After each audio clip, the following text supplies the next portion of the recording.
Good evening, everyone. Jeffrey here again. It's a beautiful evening. It was a little on the warm side today, about 90 degrees. But I have a little time this evening now, and I'm going to give you a little closer look at this Birdsall sawmill. All the repairs that have been done on it and the like. So let's start. What drew me to this Birdsall, I didn't know that's what it was when I first saw it, was the fact that it's friction drive and that it has a one-piece cast iron husk frame for it. So those two things really caught my attention and made me decide that I really wanted it. Now the way the feed and return works is this lever here, pull it forward and backward, and it pivots on this bell crank, and it'll move this shaft back and forth. That bevel gear will slide on the arbor, and this disc will move back and forth.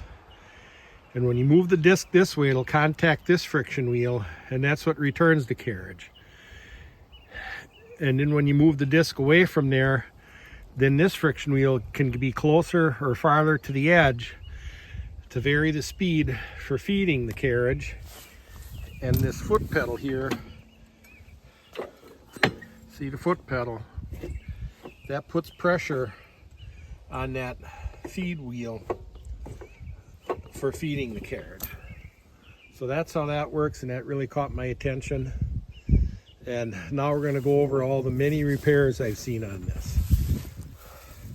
Here you can see the casting had broke off here, and they put this metal strap around there. I'm guessing that one time had a bolt through it to try and pinch it to keep it from moving.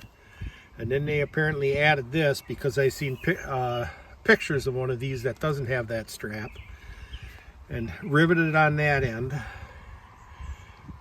And then apparently that broke, this strap broke, and then they wired it in place. So one repair on top of another repair. And here, if you look,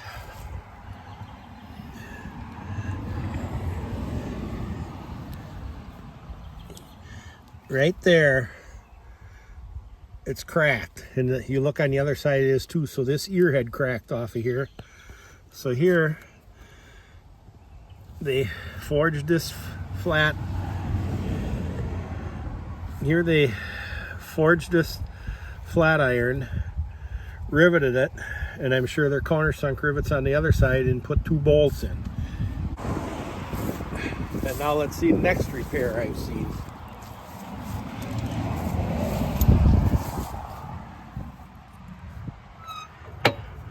This mechanism that puts the pressure on the friction wheel is wired in place because the bottom half should have, I don't know if you want to call it a yoke around there, and the bottom half is broke off and missing, so they wired that in place.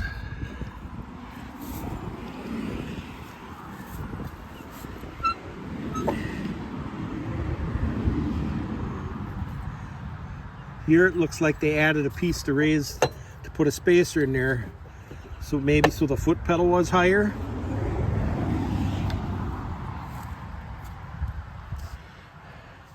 Here there's something broke off on the blade guide. I don't know what that would be.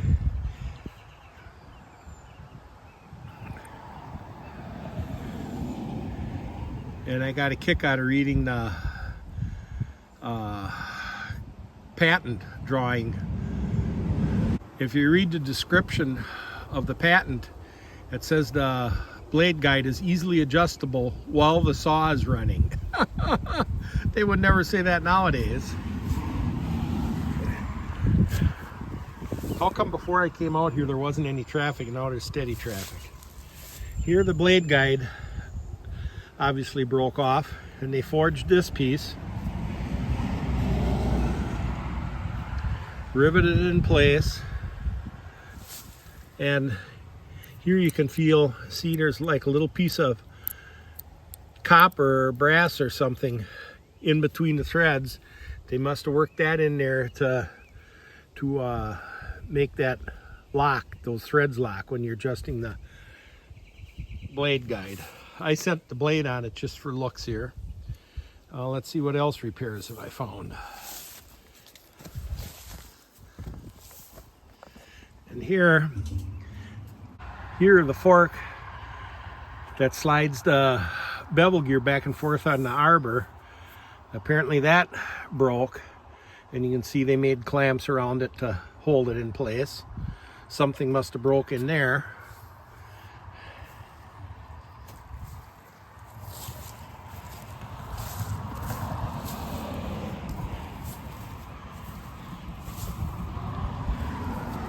And one last thing, I'm guessing it's apparent feels tight now, but apparently the drive pulley had worked its way loose because there's a shim was put in next to the shaft here. So I'm thinking that's about all the repairs I've found on it, which are quite a few. And you know, notice how there's no welding. Now I'm going to point out a few other things about how this is manufactured. When they don't just machine the holes in there to line up perfectly for putting that shaft in. They apparently put the shaft in and have a fixture to hold it in place or something, and then they pour, whether it's lead or lead alloy or Babbitt or something, around there to fill the gap to locate that shaft. And that's done on both of those shafts that this slides back and forth on. And the one there, it must have worked loose and they got shims put in to get the shaft tight again.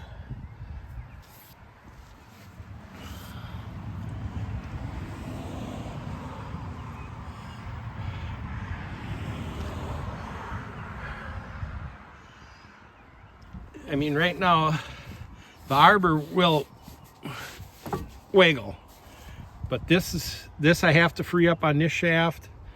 I have to free this up, and I have to free this up so it slides back and forth on those shafts.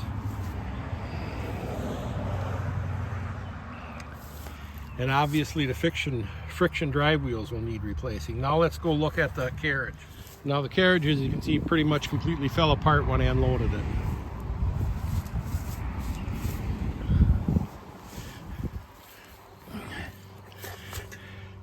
But here you can see these cast pieces had broke that hold the handle for feeding the headworks or the head blocks or whatever, the set works.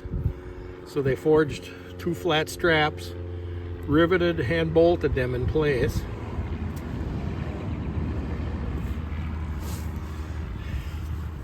And this, I think, is also kind of interesting because I'm quite certain that wouldn't be original to the sawmill because of these thin flat straps here and these uneven teeth on this ratchet.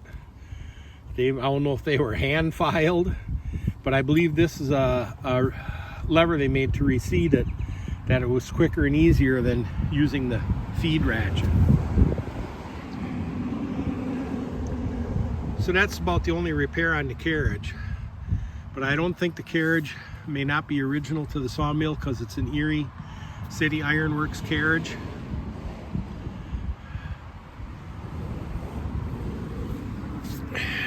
And I'm certain it's a Birdsall sawmill. But then again, reading about the Birdsall, it could be ordered with different carriages, probably whatever you wanted. So I hope you enjoyed this little walk around of the Birdsall sawmill, and I kind of just want to get it set up as a static display for the time being because I can't let it sit here right in the way. And being cast iron, I don't have to worry about it rotting away. So thanks again for watching. I hope you enjoyed this little video. And have a good 4th of July. And one other thing, the feed. This originally would have had a rack a long rack underneath the carriage, and this would have been the pinion that drove it to feed the carriage, and it was converted to a cable feed. You see they got a drum mounted, or a piece of pipe they used for the cable to wrap around, and it must have been used that way for quite a while, because here I can't see them as much, but you can see some wear, and it must have been used quite a bit, because you can see some wear in this drum or pipe where the cable ran. So that was one more modification that was made to the sawmill. As I said, thanks again for watching, and have a happy 4th of July.